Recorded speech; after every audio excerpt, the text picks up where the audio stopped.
Hello అందరికీ welcome back to my channel. Please subscribe my channel.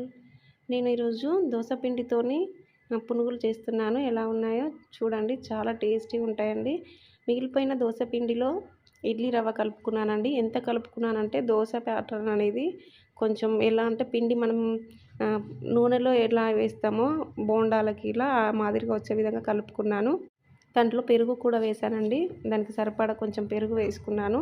అవి 3 మంచిగా mix చేసుకోవాలి. మిక్స్ చేసుకున్న తర్వాత ఎల్లిపాయ దంచి వేసుకున్నాను. ఆనియన్, పచ్చిమిర్చి దంచి వేసుకున్నాను. ఆనియన్ కట్ చేసి వేసుకున్నాను. కొంచెం కొత్తిమీర వేసుకున్నాను. జీలకర్ర వేసుకున్నాను. అలాగే కొంచెం సోడా వేసుకున్నానండి, వంట సోడా వేసుకొని మంచిగా మిక్స్ చేసుకోవాలండి. మిక్స్ చేసుకున్న తర్వాత ఒక పెనం పెట్టుకొని దాంట్లో ఆయిల్ వేసుకొని చిన్న చిన్నగా లేదా మనకు ఎంత సైజ్ కావాలనుకుంటే అంత, నేను మాత్రం ఇలా మీడియంలో వేసుకున్నానండి. మంచిగా చాలా అంటే చాలా బాగుంటాయండి. ఒకసారి ట్రై చేయండి. వీటిని మనము లో ఫ్లేమ్లో పెట్టుకొని కాల్చుకోవాలండి.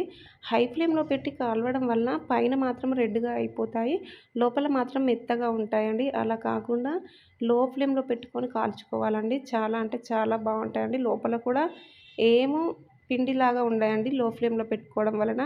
ఒకసారి ట్రై చేయండి. చాలా చాలా బాగుంటాయండి. మనం ఇలా చుంచినా కూడా మంచిగా ఇట్లా చునుగుతాయండి. చాలా బాగుంటాయి. చూస్తేనే మీకే అర్థమైపోతుందండి వాటిని. ఒకసారి ట్రై చేయండి. Please thank you for watching. Bye.